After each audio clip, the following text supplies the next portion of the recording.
Liverpool crack resilient Crystal Palace to solidify title credentials. Liverpool navigated another onerous hurdle, crushing Crystal Palace to offer a further reminder that anyone who doesn't consider them title contenders are fighting the obvious.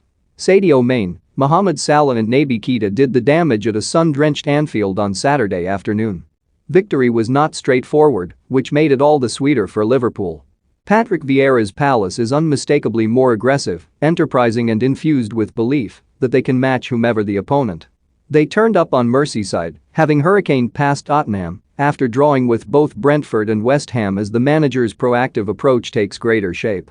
Palace were uncomfortable adversaries for Jurgen Klopp's unbeaten men, and while the result was not what they wanted, there were plenty of positive shoots for their new era. Mohamed Salah celebrates scoring for Liverpool's rearguard, featuring neither Andy Robertson nor Trent Alexander-Arnold in a Premier League starting side for the first time since December 2018, was targeted from the off by Palace.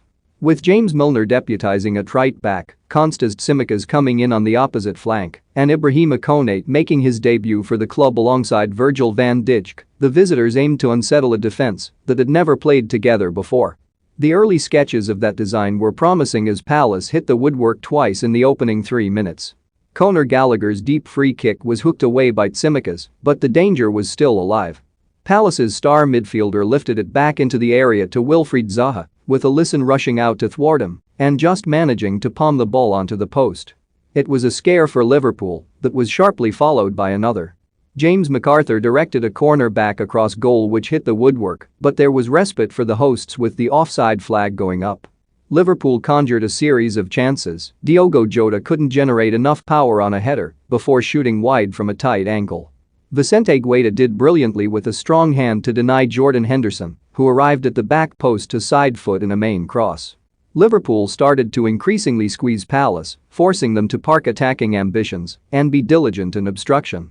They looked to be floored when Thiago headed in Henderson's stunning cross after fine link-up play from Mane and Salah, but Guaita pushed it out. His intervention landed at Jota's feet around 3 yards out, and quite shockingly, the Portugal international slashed over. It was feeling eerily like one of those dominant but dangerously fruitless days for Liverpool until Mane changed that narrative. Tsimikas swung in a great corner, which Salah headed low aiming for the far corner. Diatta produced another top-shelf save, but Mane sped onto the rebound and smashed it into the roof of the net from an awkward angle. That was the Senegal international's 100th goal for Liverpool, which also signaled a new record. His habit of muddling Palace made him the first player in Premier League history to score against a single opponent in 9 consecutive matches. Palace attempted to kill Liverpool's vibe quickly via Joel Ward's 20-yard hit, but Alisson quashed that intention. Klopp seated Thiago through injury in the second half, while Vieira called on Odsonne Edouard off the bench. Van Dijk had to twice get in the way of Palace's new recruit adding to his 2 goals that pierced Spurs'